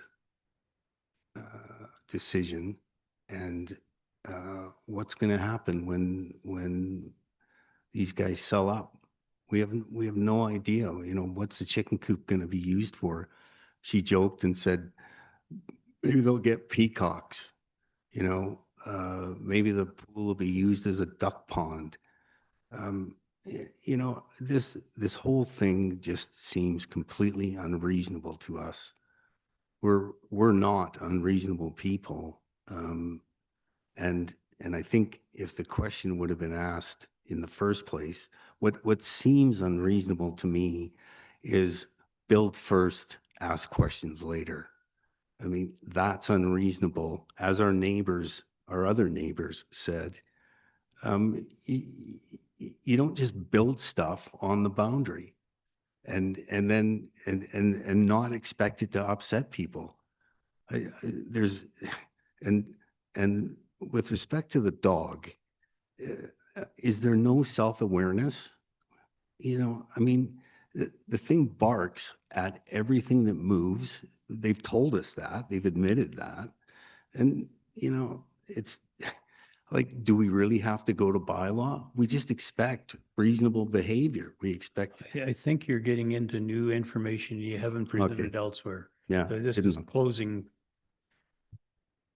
There's a lot going on that boundary. It's not just the chicken coop. We're in disbelief that the pool is classified as an uncovered deck and is disqualified by the development officer. We think this whole thing has been flippant, and no one has asked us along the way, for any input. From the compliance officer to the development officer. Thank you. The board will meet in private after I close this hearing. The decision will come out in writing in about 15 days. Thank you all for your contributions this afternoon. Thank you.